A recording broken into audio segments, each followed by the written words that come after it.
बच्चों स्वागत है आपका हमारे चैनल NCERT सॉल्यूशन 99 पर। बच्चों हमें आशा है आप अच्छे होंगे, स्वस्थ होंगे और आपकी पढ़ाई अच्छे से चल रही होगी। बच्चों जैसा कि आपको पता है कि आपका 27/2/2025 को हिंदी विषय का पेपर है। जो हिंदी विषय का पेपर है, इसी हिंदी विषय के पेपर को देखते हुए बच्चों इसी श्रृंखला में आगे हम कुछ प्रैक्टिस सेट लेके आए हैं जो आपकी वार्षिक परीक्षा के लिए बहुत ही उपयोगी साबित होंगे। तो बच्चों इन प्रैक्टिस सेट को स्टार्ट करते हैं और आप एक पेन और कॉपी लेकर बैठें और इनको जो है नोट डाउन करें। पहला क्वेश्चन है बच्चों, ऊधो ने गोपियों को किसका संदेश दिया? बहुत ही IMP क्वेश्चन है बच्चों। तो ऊधो ने जो गोपियों को संदेश दिया बच्चों, वो योग का संदेश दिया। योग का संदेश दिया, इसका बच्चों राइट आंसर है योग है। दूसरा, रोला छंद में कितनी मात्राएं होती हैं आपको बताना है। तो बच्चों रोला छंद में जो मात्राएं होती हैं वो होती हैं बच्चों 24। ये आपको नोट डाउन कर लेना है। रोला छंद में जो मात्राएं होती हैं। छायावाद के प्रवर्तक कौन है बच्चों? तो छायावाद के जो प्रवर्तक हैं बच्चों वो हैं आपके जयशंकर प्रसाद। ये भी आपको याद रखना है। छायावाद के प्रवर्तक कौन है बच्चों? जयशंकर प्रसाद। और बच्चों छायावाद के जो 4 स्तंभ हैं उसमें जयशंकर प्रसाद, निराला, पंत और महादेवी वर्मा, ये बच्चों छायावाद के प्रवर्तक, ये छायावाद के आधार स्तंभ कहलाते हैं, जबकि प्रवर्तक हैं बच्चों जयशंकर प्रसाद। इसके बाद बच्चों नेक्स्ट क्वेश्चन, प्रयोगवाद के प्रवर्तक हैं। तो प्रयोगवाद के जो प्रवर्तक हैं बच्चों वो अज्ञेय हैं। आपको याद कर लेना कौन है बच्चों? अज्ञेय। अज्ञेय का पूरा नाम था बच्चों सच्चिदानंद हीरानंद वात्स्यायन। क्या बच्चों? सच्चिदानंद हीरानंद वात्स्यायन यज्ञ। इसके बाद में बच्चों नेक्स्ट पढ़ते हैं कि संचारी भावों की संख्या कितनी है। संचारी भावों की जो टोटल संख्या बच्चों 33 है, इनको आपको याद रखना है। जबकि रसों की संख्या बच्चों 9 है और संचारी भावों की संख्या 33 है। इसके बाद है बच्चों स्थायी भावों की संख्या भी बच्चों 9 है। कामायनी एक है, ये बताना बच्चों कामायनी क्या है। तो बच्चों आपको ध्यान रखना कामायनी एक महाकाव्य है। महाकाव्य में कम से कम बच्चों 8 सार होना चाहिए और महाकाव्य में किसी भी किसी भी कथा का विस्तृत वर्णन होता है और इसमें बच्चों कम से कम 8 सार होना चाहिए। और इसमें जो है जो मंगलाचरण से बच्चों महाकाव्य स्टार्ट होता है। अर्थात जब भी महाकाव्य का शुरुआत करते हैं तो बच्चों ईश्वर की वंदना की जाती है। इसके बाद बच्चों नेक्स्ट अब इसी में प्रैक्टिस सेट में नेक्स्ट क्वेश्चन बच्चों रिक्त स्थान की पूर्ति करना है। तो रिक्त स्थान बच्चों पहला क्वेश्चन है कि वल्लभाचार्य के गुरु कौन थे। तो बच्चों वल्लभाचार्य के गुरु थे आपको पता है सूरदास, आपको याद रखना था। वल्लभाचार्य किसके गुरु थे? तो बच्चों सूरदास के गुरु थे। तो बच्चों सूरदास के गुरु से वल्लभाचार्य थे। वल्लभाचार्य के बच्चों 4 शिष्य थे और 4 शिष्य वल्लभाचार्य के पुत्र विट्ठलनाथ के थे। इन्हीं 8 शिष्यों को मिलाकर बच्चों अष्टछाप की स्थापना की गई थी 1565 में। दोहा छंद की प्रथम व तृतीय पंक्ति में कितनी कितनी मात्रा होती? तो बच्चों दोहा छंद की प्रथम और तृतीय पंक्ति में 13 मात्रा होती है बच्चों, आपको इसको नोट डाउन करना है। कितनी कितनी बच्चों? 13 मात्रा होती हैं।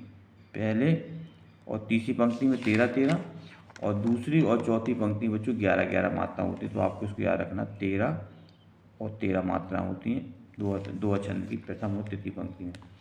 इसके बाद बच्चों तीसरा देखते हैं प्रश्न, प्रतिष्ठा का प्रतीक कौन मानी जाती? तो प्रतिष्ठा का प्रतीक मानी जाती है बच्चों नाक। इसको आपको याद रखना है। नई कहानी के प्रमुख रचनाकार कौन है? तो बच्चों नई कहानी का जो रचनाकार है उसमें कमलेश्वर आते हैं बच्चों, ये आपको याद रखना। नई कहानी के प्रमुख रचनाकार हैं कमलेश्वर। इसके बाद किस माह में भगत जी की प्रभातियाँ निकालते थे? तो बच्चों भगत जी की जो प्रभातियाँ निकलती थी बच्चों कार्तिक माह में निकलती थी। किस माह में बच्चों? कार्तिक माह में। श्रृंगार रस का स्थायी भाव क्या है बच्चों? तो श्रृंगार रस का स्थायी भाव आपको पता है कि श्रृंगार रस का जो स्थायी भाव बच्चों रति है और इस रति को बच्चों इसका दूसरा नाम प्रेम भी कहा जाता है। तो श्रृंगार रस का स्थायी भाव क्या है बच्चों? रति या प्रेम। दशानन में कौन सा समाज है बच्चों, ये बताना। दशानन में तो बच्चों दशानन में जो समाज है इसका विग्रह करेंगे बच्चों तो 10 है आनंद, अर्थात रावण है। तो इसका संबंध है बच्चों बहुप्रिय समाज से। किससे समाज से बच्चों? बहुप्रिय समाज से। आप इसको नोट डाउन कर लें, बहुप्रिय समाज इसका राइट आंसर। इसके बाद है बच्चों नेक्स्ट क्वेश्चन देखते हैं। बाल गोविंद भगत किसके पद गाया करते थे? तो बच्चों बाल गोविंद भगत जो है कबीर के पद गाते थे और कबीर के अनुयायी थे बच्चों ये इसका महत्वपूर्ण आंसर है। द्विवेदी युग के प्रवर्तक कौन थे? तो बच्चों द्विवेदी युग के प्रवर्तक थे महावीर प्रसाद द्विवेदी थे। ये आपको याद रखना है, महावीर प्रसाद द्विवेदी। और बच्चों जो द्विवेदी युग का समय है वो 1918 से 1936 तक है का समय द्विवेदी युग का समय है। और इसके बच्चों जो प्रवर्तक थे वो आचार्य महावीर प्रसाद द्विवेदी थे। इसके बाद बच्चों सही जोड़ी मिलाना है। तो बच्चों माता का आंचल, आपको पता है कि माता का आंचल जो है इस पाठ के लेखक हैं बच्चों शिवपूजन सहाय। कौन है बच्चों? शिवपूजन सहाय। और रामचरितमानस है, रामचरितमानस के लेखक हैं बच्चों तुलसीदास है। ये महाकाव्य है, आपको याद रखना है। और इसमें 7 कांड हैं। कितने हैं बच्चों? 7 कांड हैं। और रामायण जो है, रामायण के रचयिता हैं बच्चों वाल्मीकि जी। क्योंकि बच्चों रामचरितमानस अवधी भाषा में लिखा गया है, जबकि बच्चों रामायण जो है संस्कृत भाषा में लिखी गई। भृगुसुत, भृगुसुत कहा जाता है बच्चों परशुराम को। भृगु के पुत्र हैं थे बच्चों ये, इसलिए इन्हें भृगुसुत कहा जाता है। और परशुराम के बच्चों शिव जी, परशुराम के जो गुरु जी थे वो शिव जी थे। इस तरह बच्चों ये हमारी सही जोड़ी संपन्न होती है। इसके बाद है बच्चों एक शब्द या एक वाक्य उत्तर करना है। रामचरितमानस किस भाषा में लिखा है बच्चों? बहुत ही आईएमपी प्रश्न है ये, अक्सर परीक्षा पूछा था कि रामचरितमानस किस भाषा में लिखा गया है। तो आपको याद रखना है कि रामचरितमानस जो अवधी भाषा में लिखा गया बच्चों। अवधी भाषा बच्चों लखनऊ, सुल्तानपुर और के आसपास बोली जाती है ये अवधी भाषा बच्चों। तो इस तरह बच्चों ये पहला है। दूसरा क्वेश्चन है भोलानाथ अपने पिताजी को क्या कहकर पुकारता था? तो भोलानाथ बच्चों अपने पिताजी को जो है बाबूजी कहकर पुकारते थे, ये आपको याद रखना है। क्या कहकर पुकारते थे? बाबूजी।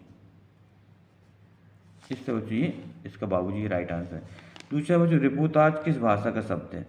तो बच्चों रिपोताज ये फ्रांसीसी भाषा का शब्द है। इसको भी आप या फ्रेंच भी लिख सकते हैं, फ्रांसीसी भाषा का शब्द है रिपोताज। जयशंकर प्रसाद किस बात के कवि थे? तो बच्चों पता है जयशंकर प्रसाद छायावाद के प्रवर्तक थे, और इनके बाद का नाम बच्चों छायावाद है। छायावाद के अन्य कवि बच्चों सुमित्रानंद पंत, सूर्यकांत त्रिपाठी निराला और महादेव वर्मा है। इसके बाद है मुरझाकर गिर रही पत्तियां किसका प्रतीक हैं? तो बच्चों मुरझाकर जो पत्तियां गिर रही हैं वो बच्चों दुख और निराशा का प्रतीक है। इसका बच्चों दुख और निराशा का, ये आपको याद रखना है। तो इस तरह बच्चों ये पहला प्रैक्टिस सेट था जिसमें हमने सही विकल्प, रिक्त स्थान, सही जोड़ी और एक शब्द में उत्तर देखे। इसके बाद बच्चों कुछ और महत्वपूर्ण सत्य भी देखते हैं जो आपकी परीक्षा के लिए बहुत ही उपयोगी साबित है। तो पहला नाटक गद्य की विधा नहीं है, तो बच्चों गलत है। नाटक क्या गद्य की विधा है? तो इसका बच्चों राइट आंसर ये सही है। नाटक गद्य की क्या है विधा? ये गलत है बच्चों, नाटक गद्य की विधा नहीं है, ये गलत है। दूसरा है उपन्यास में कई कथाओं का समावेश होता है बच्चों, राइट आंसर है। उपन्यास में प्रासंगिक कथाएं, जो मेन कथाएं होती हैं उनके साथ बच्चों प्रासंगिक कथाएं भी होती हैं। नाटक में एक अंक होता है बच्चों, गलत है। नाटक में कई अंक होते हैं, ये गलत है। नाटक में कई अंक होते हैं, जबकि एकांकी में बच्चों एक अंक होता है, आपको याद रखना है। यदि गद्य कवियों की कसौटी है तो निबंध गद्य की कसौटी बच्चों, ये कथन सही है। और ये कथन बच्चों रामचंद्र शुक्ल का है कि यदि गद्य कवियों की कसौटी है तो निबंध गद्य की कसौटी है।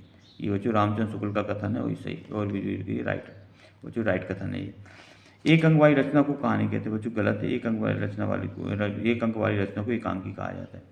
शीला अग्रवाल संस्कृत की प्राध्यापिका थी बच्चों, गलत है। शीला जो अग्रवाल थी वो मन्नू भंडारी की प्राध्यापिका थी, वो बच्चों को हिंदी विषय की थी, इसलिए बच्चों ये रॉन्ग आंसर है। इसके बाद बच्चों कुछ महत्वपूर्ण प्रश्न देखते हैं। प्रगतिवाद की 2 प्रमुख विशेषताएं बताना। तो प्रगतिवाद में बच्चों जो है शोषकों के प्रति विद्रोह है और शोषितों के प्रति सहानुभूति। शोषण का विद्रोह है बच्चों, शोषण है बच्चों ये, शोषण का विद्रोह है और शोषकों के प्रति सहानुभूति है। दूसरा है बच्चों सामाजिक यथार्थ का चित्रण है, इसमें सामाजिक यथार्थ का चित्रण है। ईश्वर के प्रति अनास्था है और आर्थिक व सामाजिक समानता पर बल दिया गया बच्चों। इस तरह बच्चों ये हमारे प्रगतिवाद की विशेषताएं अक्सर परीक्षाओं में पूछी जाती है बच्चों। तो शोषण का विरोध है और शोषितों के प्रति सहानुभूति है, सामाजिक और आर्थिक सामाजिक समानता पर बल दिया गया। छायावादी कवियों के नाम और उनकी रचनाएं लिखना है। तो बच्चों जयशंकर प्रसाद की प्रमुख रचनाएं कामायनी, झरना, आंसू, लहर और कानन कुसुम, इनकी रचना। सूर्यकांत त्रिपाठी की प्रमुख रचना है बच्चों अनामिका, परमल, गीत का और नए पत्ते। इसके बाद संधि और समाज में अंतर बच्चों, ये भी देख लेना आपको। संधि में बच्चों 2 वर्णों का योग होता है या मेल होता है, जबकि समाज में 2 पदों का योग होता है। संधि को बच्चों तोड़ना विच्छेद कहलाता है, जबकि समाज को तोड़ना बच्चों विग्रह कहलाता है। इसके बाद चौपाई छंद की परिभाषा देखते हैं बच्चों। चौपाई एक सममात्रिक छंद है, इसमें 4 चरण होते हैं और प्रत्येक चरण में 16-16 मात्राएं होती है, उसको भी आप नोट डाउन कर लें। इसका उदाहरण बच्चों जय हनुमान ज्ञान गुण सागर, जय कपीस तुम लोक उजागर, रामदूत अतुलित बलधामा, अंजनी पुत्र पवन सुतनामा। गोपियों के अनुसार बच्चों राजा का धर्म, अभी हमने पिछले पेपर में पढ़ा था कि गोपियों के अनुसार जो राजा का धर्म होता है बच्चों, वो अपनी प्रजा प्रजा के हित का पूरा ध्यान रखना, अपनी प्रजा के हित का पूरा ध्यान रखना चाहिए और उन्हें कभी सताना नहीं चाहिए अपनी प्रजा को। स्मृति का पाथेय बनने से कवि का क्या आशय है? तो बच्चों स्मृति का पाथेय का अर्थ होता है पथ का रास्ता। रास्ते का भोजन बनाने से आशय है कि कभी अपने बीते जीवन मधुर और सुखद स्मृतियों के सहारे ही जीना चाहता है। लक्ष्मण ने वीर योद्धा की क्या विशेषताएं बताई हैं? तो स्वयं अपनी वीरता का वर्णन नहीं करते पहले बच्चों। दूसरा, वे शांत, विनम्र और धैर्य और क्षमाशील होते हैं।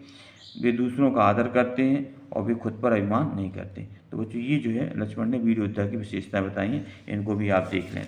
इसके बाद कुछ और महत्वपूर्ण प्रश्न है बच्चों, इनको भी देख लें आप कि कविता का शीर्षक उत्साह क्यों रखा गया है? तो बच्चों उत्साह कविता है, निराला जी की कविता है। कवि ने कविता में बादलों के माध्यम से लोगों को क्रांति लाने के लिए उत्साहित करना चाहते हैं, इसलिए कविता का शीर्षक उत्साह रखा।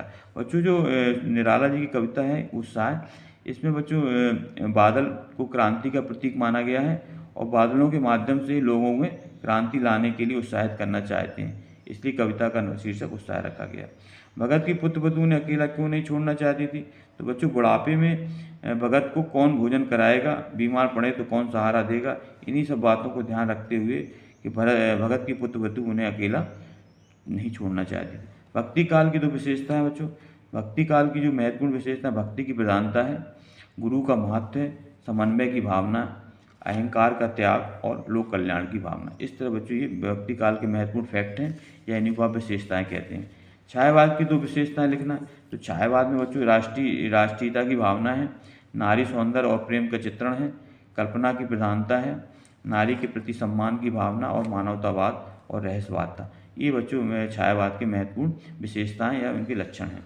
तो इस तरह बच्चों हमने प्रैक्टिस सेट किया। आप इन प्रश्नों को बार बार अभ्यास करें ताकि अच्छे से अच्छे मार्क्स ला सकें। तो बच्चों आपसे आग्रह है आप हमारे चैनल को सब्सक्राइब कर दें, लाइक कर दें और ज़्यादा से ज़्यादा लोगों को शेयर कर दें। तो बच्चों इन्हीं शुभकामनाओं के साथ कि आपका भविष्य मंगलमय हो, नए टॉपिक के साथ फिर उपस्थित होऊंगा। तब तक के लिए बच्चों जय हिंद, जय भारत बच्चों।